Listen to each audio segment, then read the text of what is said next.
We finally finished our 1860s historical fantasy ball gown. Hi, I'm Solani Seamstress. I'm a historical costumer, and welcome to my final recap of my most recent project. So, if you all did not see my previous videos, I finished my historical fantasy ball gown. It was a gorgeous fuchsia color, and I'm going to attach a video right here so you all can see. You should also definitely go check out the videos on my page. I'm going to talk about this project and how it went, what I liked about it and what I didn't. The first thing I want to talk about is my fabric choices. This dress consisted of 3 main fabrics. It was this very iridescent organza that was a pain in my ass to sew, this fuchsia iridescent taffeta, and this black chiffon, black organza ruffle. I enjoyed the fabrics. I think they turned out great. They looked pretty good in the light. They moved well. I will say this was not fun to sew with. If I were to pick another fabric in the future, I would not use this. I got this off Amazon. It's just very flimsy, it's slippery, and it's just not something I ideally would love to work with. Next one, let's talk about what patterns I used. This project were Truly Victorian TV245 1860s gauge skirt. We're gonna talk about that in a second.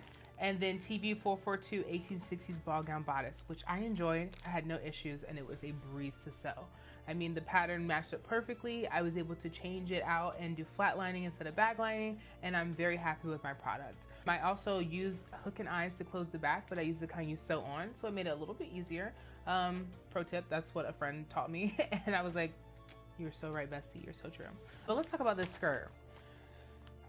I didn't enjoy it. This was my first time doing cartridge pleating.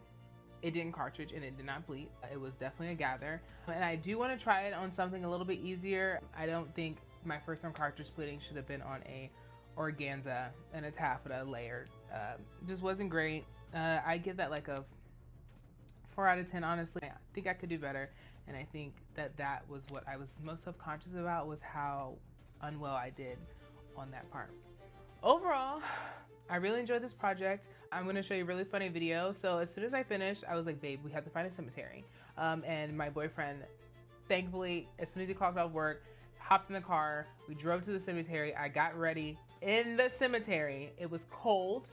We got out there, he filmed, and we got some great footage. And then I got undressed in the cemetery before it got dark. And I'm just really happy with this project and the way it turned out.